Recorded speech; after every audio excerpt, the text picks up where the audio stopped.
Hai, hai. Kembali lagi bersama Ridwan Halik di channel Ridwan Halik pastinya. Hari ini kita dapat materi penjaminan mutu, ya, penjaminan komitmen mutu lebih tepatnya oleh Bu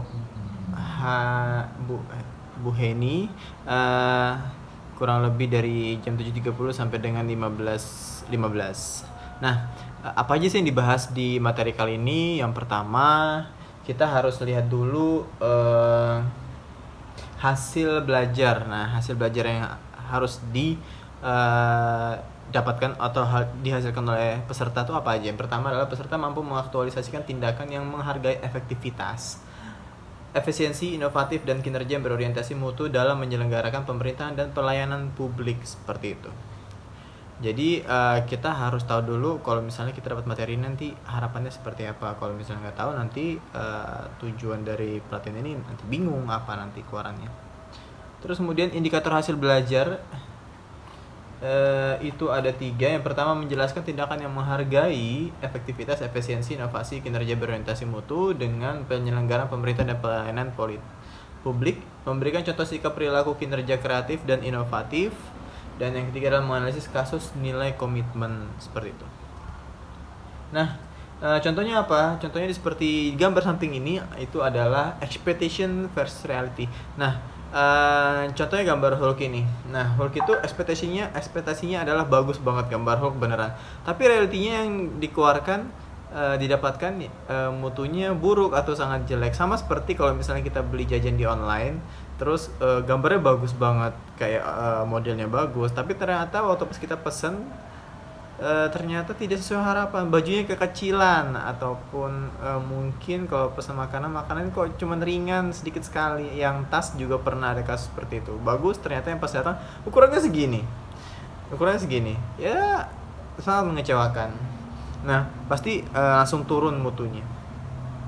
Jadi waktu pas dibeli pasti ini mutunya pasti jelek nih, udah spekulasi seperti itu. Terus kemudian ada juga dari hal tersebut kita kemudian dari jam 10 lewat tadi diminta untuk membentuk kelompok, di mana kelompok tersebut diberikan materi mengenai kasus bunuh diri mahasiswa, dan kebetulan saya kelompok 4 diminta untuk menggunakan diagram pohon. Nah, ini adalah kelompok saya, imut-imut kawaii gitu. Terus habis itu di slide ini akan saya tunjukkan tool pohon masalah. Jadi pohon masalah seperti pohon ya, menjulang tinggi, bawahnya seperti akar melebar. Nah, sistemnya adalah pertama kita harus tahu dulu, tepatkan bunuh diri paling atas, terus kemudian kita taruh bawahnya itu adalah depresi. Nah, depresi yang paling sering membuat mahasiswa itu mengalami bunuh diri. Apa aja? Tekanan batin. Nah, tekanan batin itu muncul dari eksternal sama internal. Internal itu contohnya seperti apa aja? Misalnya dia ada gangguan kejiwaan, terus kemudian ada gangguan kekecewaan, dan seterusnya, ada macam-macam di bawah sini.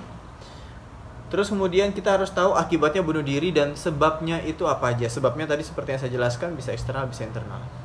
Nah, terus kemudian di bagian yang saya buat adalah nilai komitmen mutu pada kegiatan akademik konselor dan layanan konseling di kampus. Itu adalah komitmen mutunya. Apa yang bisa mencegah terjadinya akibat bunuh diri, yaitu adalah bimbingan konseling. Bimbingan konseling itu kita harus buat di kampus, di mana kita harus mempekerjakan seorang psikolog, psikiater untuk mewadahi hal tersebut. Nah,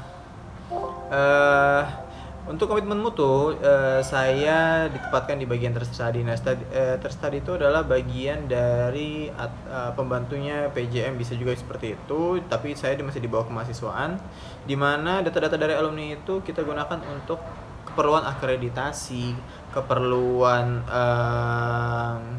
promosi TK, keperluan promosi program studi, seperti itu. Nah, apa aja datanya? Data alumni harus didapatkan selengkap mungkin. Kuesionernya harus berkualitas, mulai dari gaji, IPK sudah pasti terekam di PDDikti. Tapi kalau misalnya kayak gaji, perusahaan apa yang ditempati alumni saat ini, apakah dia berwirausaha, pendapatan wirausahanya seperti apa, itu adalah data-data yang penting untuk keperluan akreditasi, seperti itu. Jadi kita mengecek, memastikan alumni kita ini tidak ada yang menganggur.